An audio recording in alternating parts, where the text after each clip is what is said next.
बेलपुर गांव, रात का सन्नाटा और उस सन्नाटे को चीरती हुई एक माँ की आवाज जो अपने खोए हुए बच्चे को आज भी ढूंढ रही है। जी हाँ, आज हम बात करेंगे गर्भवती के उस खौफनाक साय की।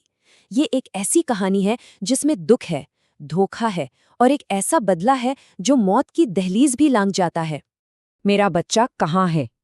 ये सिर्फ एक चीख नहीं है। नहीं, ये वो सवाल है जो आज भी बेलपुर के हर घर में, हर गली में गूंजता है। ये हमें याद दिलाता है कि कुछ जुल्म इतने गहरे होते हैं ना कि मौत के बाद भी उनकी आवाज दबती नहीं। और यही सवाल हमारी कहानी का केंद्र है। एक ऐसा जख्म जो शायद कभी नहीं भरेगा। तो चलिए शुरू करते हैं। बेलपुर गांव अब दिन में देखो तो बिल्कुल आम सा गांव लगेगा। वही खेत, वही लोगों की चहल पहल, सब कुछ नॉर्मल। लेकिन जैसे ही सूरज ढलता है ना, सब कुछ बदल जाता है। हवा में एक अजीब सी, एक भारी सी खामोशी छा जाती है। ऐसा लगता है जैसे वो खामोशी गांव के उन राजों को फुसफुसा रही है जिनको सबने दफना दिया है। गांव वाले डरते डरते आपस में बात करते हैं उस साये की। कहते हैं, पुराने पीपल के पेड़ के नीचे रात को दिखती है एक औरत जिसका पेट उस बच्चे से फूला हुआ है जो कभी इस दुनिया में आ ही नहीं सका। वो अपनी खाली बाहों को झुलाती है जैसे कोई बच्चा हो उसमें। और बस एक ही सवाल, एक ही पुकार उसके होठों से निकलती है, मेरा बच्चा कहाँ है? पर यह साया कोई सुनी सुनाई बात नहीं है। इस भूत के पीछे एक असली औरत की कहानी है जिसका नाम था अंजलि। उसकी जिंदगी 8 साल सिर्फ दर्द और तकलीफ से भरी एक कहानी थी। एक ऐसा सफर जो उसे मौत के दरवाजे तक और फिर उससे भी आगे ले गया। शादी को बस 1 हफ्ता ही हुआ था और अंजलि के सारे सपने टूट कर बिखर गए। रघुवीर के घर में उसे बहू की तरह नहीं बल्कि एक गुलाम की तरह देखा गया, जिसकी ना कोई आवाज थी ना कोई पहचान।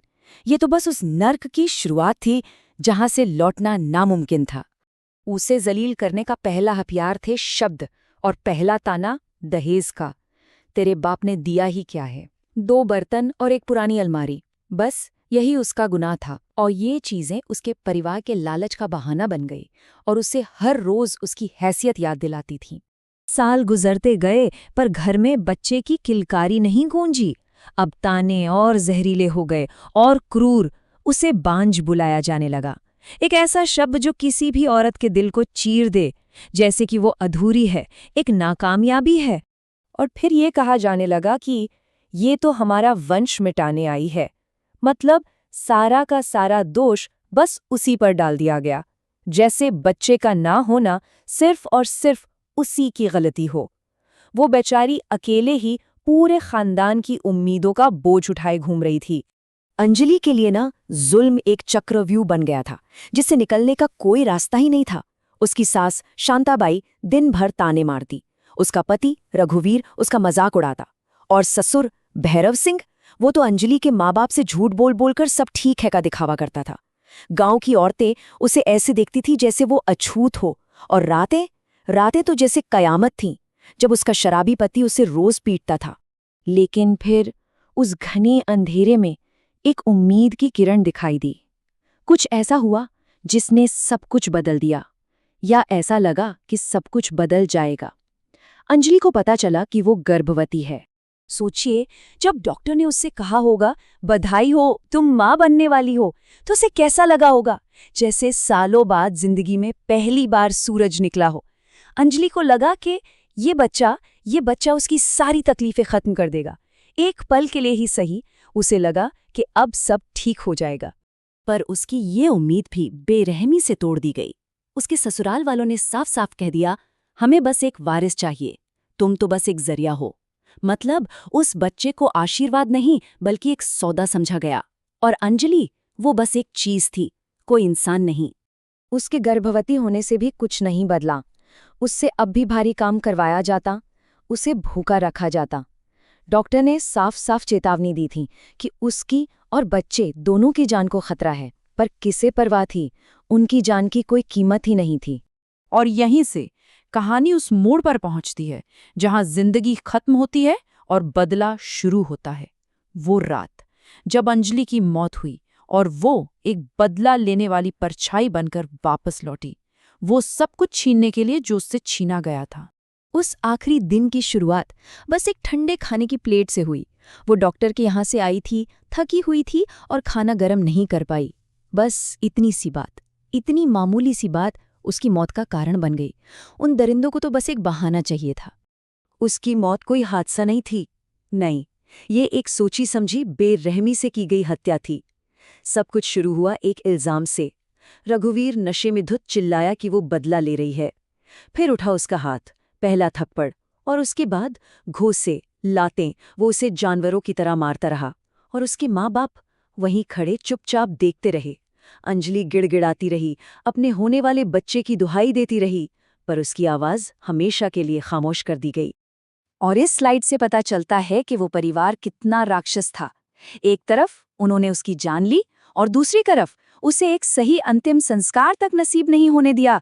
उसको खेत में दफना दिया, उसके लिए 2 लफ्ज तक नहीं कहे और चैन से बैठकर अपना रात का खाना खाया। कोई अफसोस नहीं, कुछ नहीं, बस खाना खाया और जाके सो गए। सोच सकते हैं? लेकिन 3 रात बाद बदला शुरू हुआ। घर में अचानक एक बच्चे के रोने की आवाज गूंजने लगी और देखते ही देखते ये आवाज दर्द भरी चीखों में बदल जाती। ये अंजलि की आत्मा थी, जो वापस आ चुकी थी उन तीनों को सताने के लिए जिन्होंने उससे सब कुछ छीन लिया था। डर के मारे तीनों एक ही कमरे में सोने लगे, एक दूसरे से चिपक कर। एक रात जब अंजलि का साया उनके सामने आया तो वो गिड़गिड़ाने लगे, माफ कर दे अंजलि, गलती हो गई। पर अब बहुत देर हो चुकी थी, हिसाब का वक्त आ गया था। अंजलि का बदला पूरा हुआ। सुबह तीनों की लाशें घर में पड़ी मिली और जैसा उन्होंने अंजलि के साथ किया था, अब उनका अंतिम संस्कार करने वाला भी कोई नहीं बचा था। जुल्म का चक्र पूरा हो चुका था। इस घटना से पूरे गांव में एक अजीब सा खौफ फैल गया। हरिदास बाबा नाम के एक तांत्रिक को बुलाया गया जो आत्माओं की दुनिया को समझता था। उसने गांव वालों के सबसे बड़े डर की पुष्टि कर दी। ये अंजलि की ही आत्मा है और वो तब तक शांत नहीं होगी जब तक उसे न्याय नहीं मिल जाता।